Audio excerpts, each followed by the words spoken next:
Hola, ¿qué tal? ¿Cómo estás? Seas bienvenido al curso Programación con Memoria Dinámica. Lo que vamos a ver a continuación es organización de la memoria. Después vamos a pasar a ver lo que es memoria dinámica. Y finalmente vamos a platicar de cómo se hace la liberación de la memoria y que esto es algo que se tiene que hacer. Vamos a empezar con organización de la memoria. ¿Qué pasa cuando se ejecuta un programa? Bueno, algo que es muy importante que tenemos que saber es que cuando ejecutamos un programa, el sistema operativo lo convierte en un proceso y le asigna 5 áreas lógicas en memoria principal para guardar todos los datos del programa. Por ejemplo, si yo en la memoria tengo 4 procesos y tengo el sistema operativo, cada uno de estos procesos que va a tener, vamos viendo uno de los procesos, el proceso 4, el holamundo.exe, va a tener primero un segmento de código. ¿Qué va a haber en ese segmento de código? Pues va a haber instrucciones del programa. Luego vamos a tener el segmento de datos inicializados. Ahí van a estar las variables globales y estáticas que son inicializadas por el programador. Vamos a tener el segmento de datos no inicializados, que son las variables globales y estáticas sin inicializar. Vamos a tener el segmento heap. ¿Qué va a haber en el segmento heap? Pues va a ser el segmento donde va a estar la memoria dinámica que se le va a estar asignando al programa. Ese segmento puede crecer de acuerdo a la demanda de memoria dinámica que vaya teniendo el programa. Después vamos a tener el segmento de stack.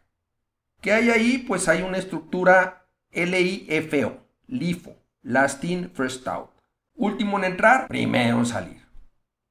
Y después vamos a tener un segmento que va a ser un segmento donde van a estar los argumentos de la línea de comandos y variables de entorno cuando ejecutemos ese programa.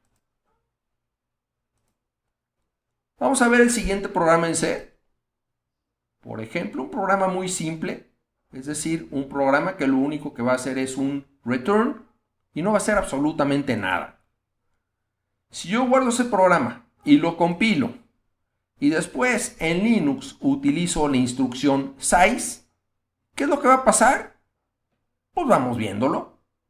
Aquí puedo ver que en este programa el segmento de código, el segmento de datos y segmento de datos no inicializados no están en cero. Es decir, en el ejecutable que se generó se reservó espacio para almacenar variables globales inicializadas y no inicializadas. La organización precisa de los datos en memoria suele variar con las diferentes plataformas de hardware y software. Lo importante es saber que los datos sí se almacenan en diferentes secciones de memoria de acuerdo al contexto de la variable contenedora.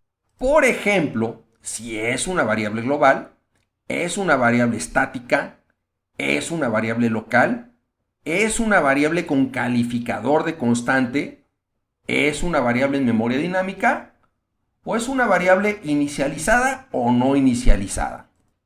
Por ejemplo, el mismo programa que ya habíamos analizado hace un momento, ya habíamos visto que hay diferentes segmentos una vez que este programa se convierte en un proceso y está en la memoria del sistema. Hay segmento de código, segmento de datos inicializados, segmento de datos no inicializados, hay un segmento de heap, segmento de stack y un segmento donde se pasan los argumentos de la línea de comandos y variables de entorno. Principalmente esto va a ser importante para nosotros, el segmento heap. ¿Por qué el segmento heap? Porque cuando nosotros utilicemos memoria dinámica, pues esta memoria dinámica va a venir de este segmento. Esta memoria dinámica va a estar en este segmento heap. El segmento de stack. El segmento de stack, ¿por qué es importante? Porque ahí es donde se van a almacenar todas las variables locales que tengamos en las funciones. Gracias a que estas variables se van guardando en un stack, por eso en los programas podemos tener recursión. Muchas gracias por tu atención y si tienes dudas, a continuación las resolvemos.